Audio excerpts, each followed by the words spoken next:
Hold on to your butts.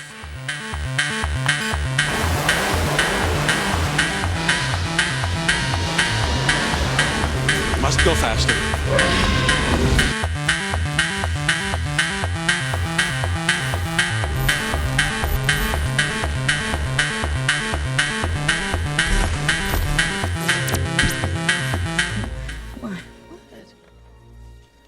Remember how you felt the first time you saw this?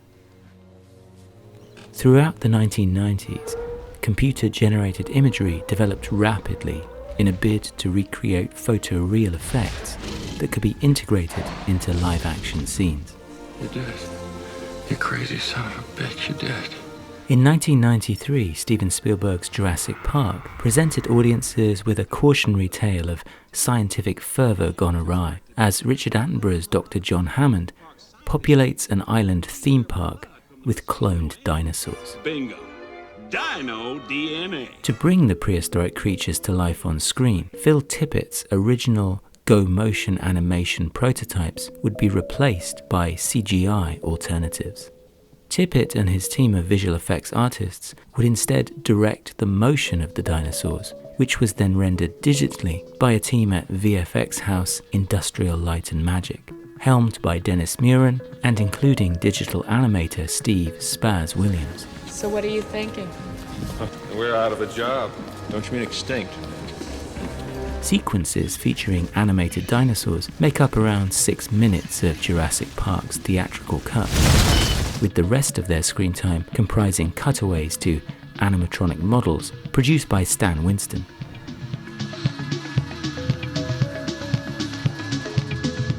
The integration of practical materials here aids in the textural credibility of the effect, with CGI used in wide shots for scale.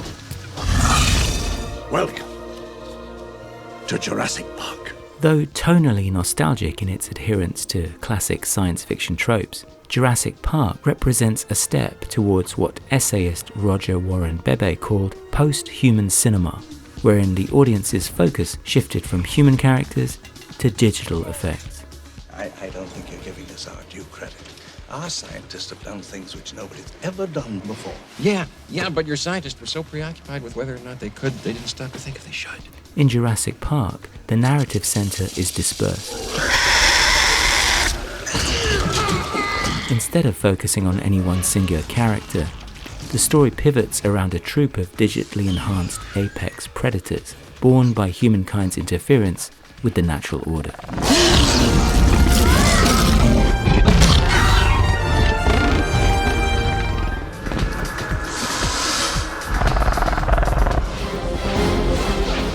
Jurassic Park's massive commercial success ushered in an era of films that would employ CGI as spectacle.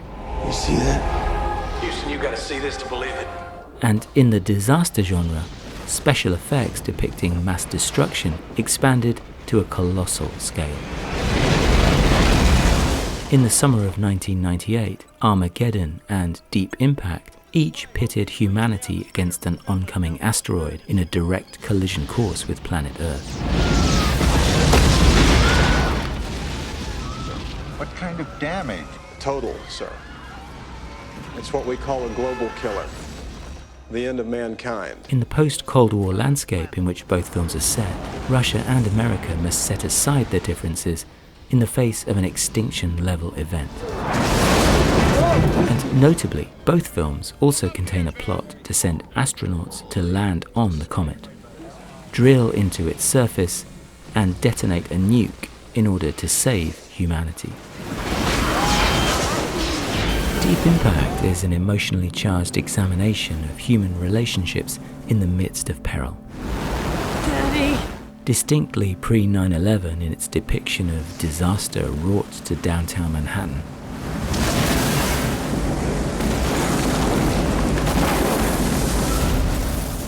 the bulk of the film's CGI arrives in a 2-minute sequence in which a tidal wave caused by the comet's impact tears through New York City.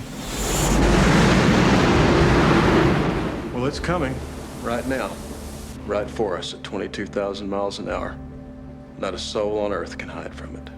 For the majority of Armageddon, CGI is employed to depict the asteroid as a vast, ethereal mass looming over Earth. Yet as the countdown to annihilation nears zero, humanity unites to confront the faceless, nameless evil. 1 minute. An evil realized using state-of-the-art CGI, and one that meets its match in the form of old-world technology.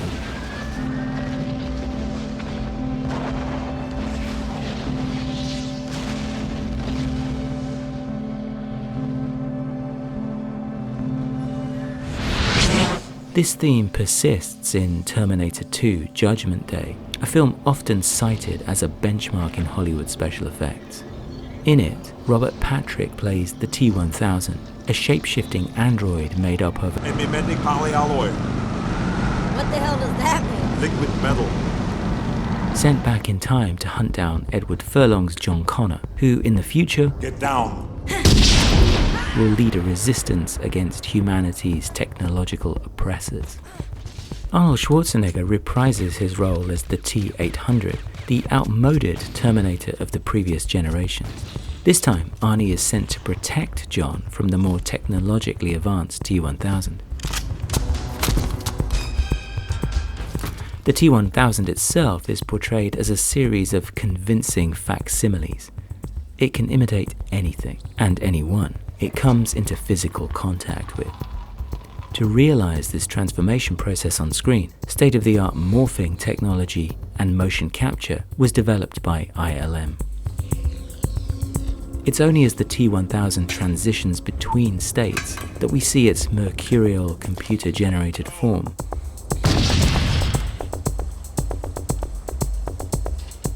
Chosen stylistically due to its unnatural characteristics, one that the technology available in 1991 could render effectively. In these sequences, live-action photography seamlessly erodes into three-dimensional CGI. Although by today's standards it might seem relatively conspicuous, this proved that digital visual effects could be used to enhance on-screen storytelling. Director James Cameron had used morphing technology before, in 1989's The Abyss. The effect used for the pseudopod creature is on screen in this sequence for 75 seconds and took 6 months to create.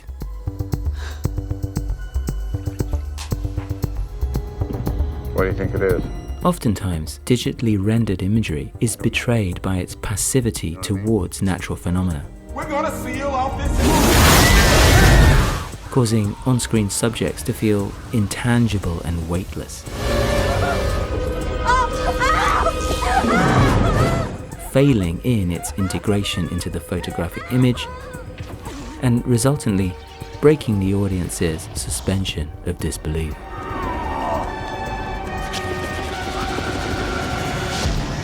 To counteract this, the digital effects in Terminator 2 are grounded by the use of animatronics,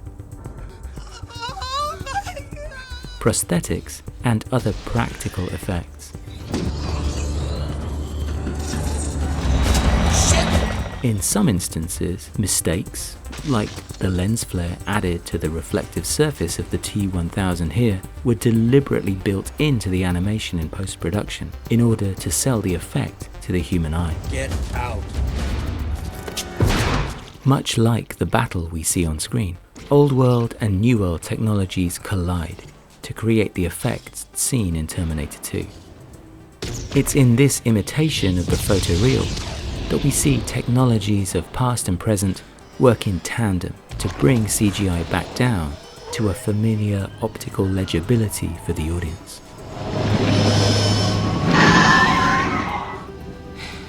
There's one more chip. In the end, the outmoded and, by this point, humanized Terminator is victorious. I know now why you cry. But it's something I can never do. Destroying its technological replacement before finally sacrificing itself for the good of humankind.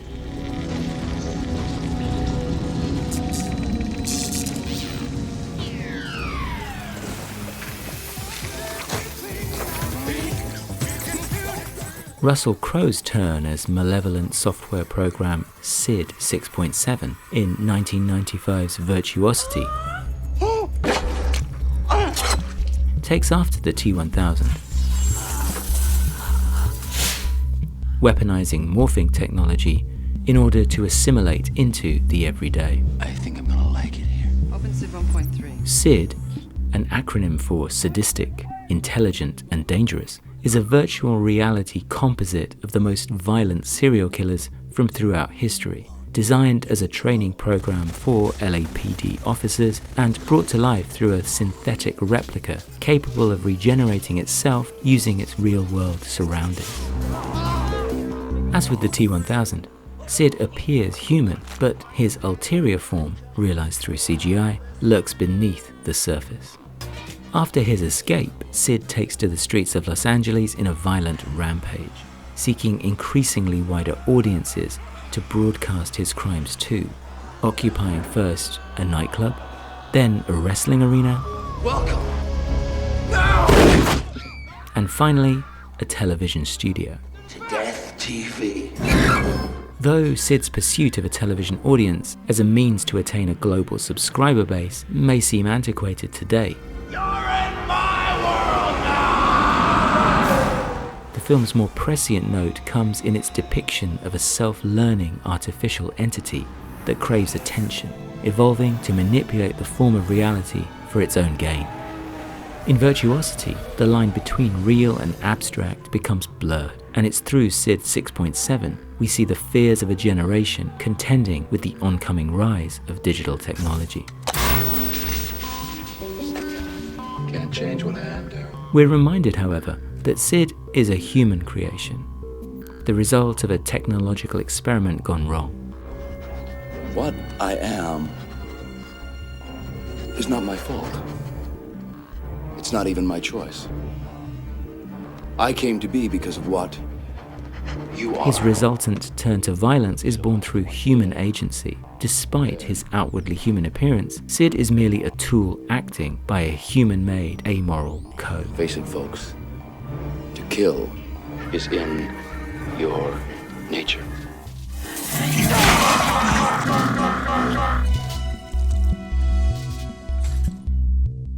All I'm offering is the truth, nothing more. Marking the end of the 20th century, The Matrix pitted humans against machines once more, using CGI to confront themes of artificiality and control in a future society on the brink of collapse. We marveled at our own magnificence as we gave birth to AI. AI? You mean artificial intelligence? A singular consciousness that spawned an entire race of machines. Throughout human history, we have been dependent on machines to survive. Fate, it seems, is not without a sense of irony.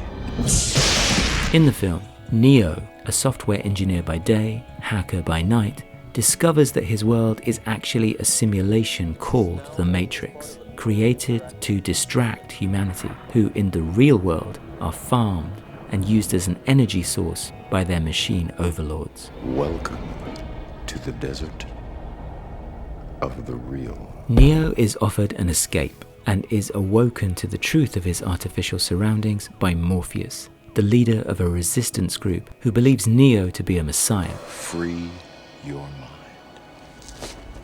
capable of freeing humanity from the ongoing technological threat. Within the architecture of the Matrix, it is impossible to tell friend from foe. The machines, a super advanced technological race brought about again by humanity's over-reliance on artificial intelligence, are given consciousness in the form of agents, human proxies capable of bending the programmed reality to their will. Look again. Freeze it. Neo is trained to retaliate against the machines by Morpheus, and in the process, learns to manipulate the very system he was once controlled by.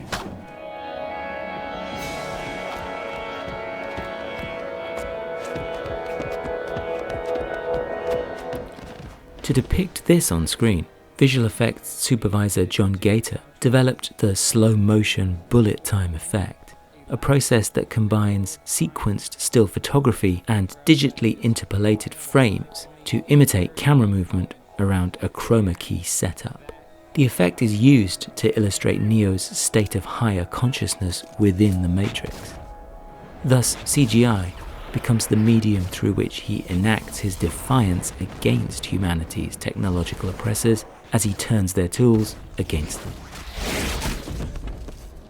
What are you trying to tell me? That I can dodge bullets? No, Neo. I'm trying to tell you that when you're ready, you won't have to.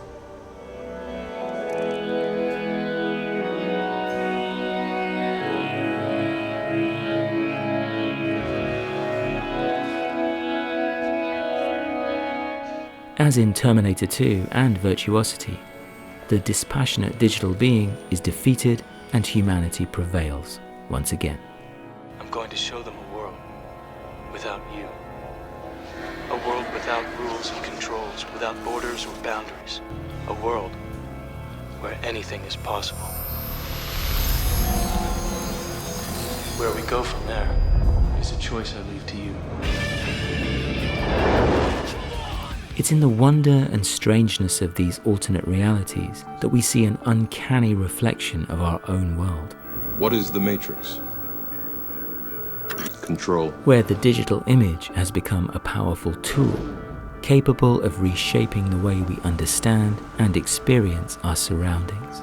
In 1990s Hollywood, the machine came to be depicted not as an instrument, One can sense a final movement, but rather its own being, with a consciousness adapted from its pre-programmed destiny, an extension of ourselves, complete with all of our foibles and fallibilities. Hasta la vista, baby. In humanity's endless pursuit of technological progress, science fiction cinema asked us to reflect on our relationship with the devices that we place our trust in.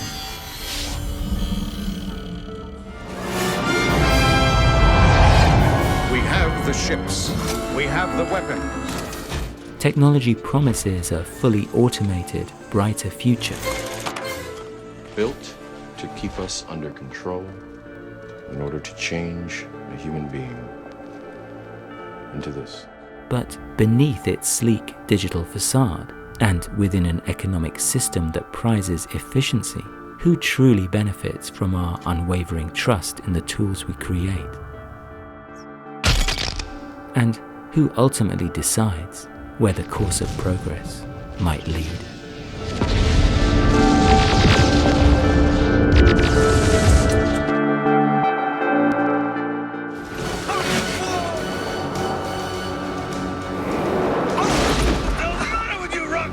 This is insane.